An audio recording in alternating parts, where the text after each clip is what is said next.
ओम नमः शिवाय। आज हम सुनते हैं सोमवार व्रत कथा। एक नगर में एक सेठ रहता था। उसे धन धान्य की कोई कमी न थी, लेकिन फिर भी वह दुखी था क्योंकि उसके कोई पुत्र नहीं था। पुत्र प्राप्ति के लिए वह प्रत्येक सोमवार का व्रत रखता, पूरी श्रद्धा के साथ शिवालय में आकर भगवान गौरीशंकर की पूजा करता। उसके भक्ति भाव से दयामयी पार्वती जी द्रवित हो गई और एक दिन सुअवसर देखकर उन्होंने शंकर जी से विनती की, स्वामी, यह नगर सेठ आपका परम भक्त है, नियमित रूप से आपका व्रत रखता है, फिर भी पुत्र भाव से पीड़ित है।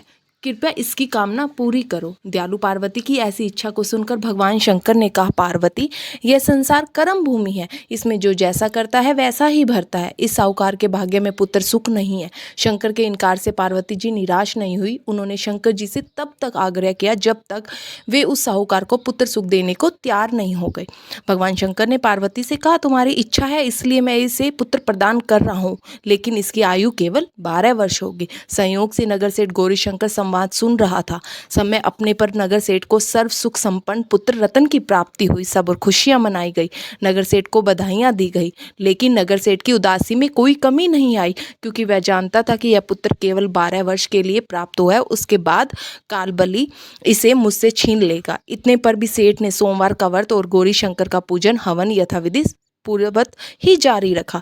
जब बालक 11 वर्ष का हो गया तब वह पूर्ण युवा जैसे लगने लगा। फलतः सभी चाहने लगे कि उसका विवाह कर दिया जाए। नगर सेठानी का भी यही आग्रह था, किंतु नगर सेठ पुत्र के विवाह को तैयार नहीं था। उसने अपने साले को बुलवाकर आदेश दिया कि वह पर्याप्त धन लेकर पुत्र सहित काशी के लिए कूच करे और रास्ते में भोजन और दान दक्षिणा देते हुए काशी पहुंचकर सर्व विद्या से पूर्ण बनाने का प्रयास करे। मामा भांजे को रवाना हुए। हर पड़ाव पड़ते यज्ञ करते, ब्राह्मणों को भोजन कराते और दान दक्षिणा देकर दीनहीनों को संतुष्ट करते। इसी प्रकार वह काशी जी की ओर बढ़ रहे थे कि एक नगर में उनका पड़ाव पड़ा था।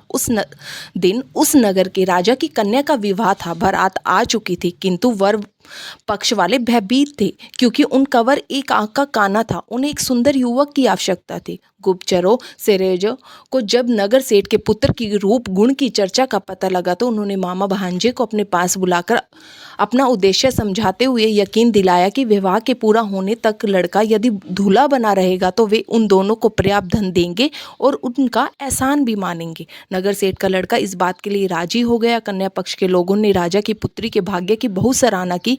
उसे इतना सुंदर वर मिला। जब सेठ का पुत्र विदा होने लगा तो उसने राजा की पुत्री की चुनरी पर लिख दिया कि तुम्हारा विवाह मेरे साथ हुआ है। मैं राजा का लड़का न होकर एक नगर सेठ का पुत्र हूँ और विद्याधन के लिए काशी जी जा रहा हूँ। राजा का लड़का तो काना है। राजा की लड़की ने अपनी चुनरी पर जो कुछ लिखा देखा तो उसे पढ़ा और विदा के समय काने लड़के के साथ जाने से इनकार कर दिया। फलतः राजा की बारात खाली हाथ लौट गई। नगर सेठ का पुत्र काशी जाकर पूरी श्रद्धा और भक्ति से विद्या अध्ययन में जुट गया। उसके मामा ने यज्ञ और दान पुण्य का कर्म जारी रखा। जिस दिन लड़का पूरे 12 वर्ष का हो गया उस दिन भी और दिनों की तरह यज्ञादि हो रहे थे। तभी उसकी तबीयत खराब हुई। वह भवन के अंदर ही कमरे में आकर लेट गया। थोड़ी देर में मामा पूजन करने को उसे लेने आया तो उसे मरा देखकर उसने अपनी छाती पीटी।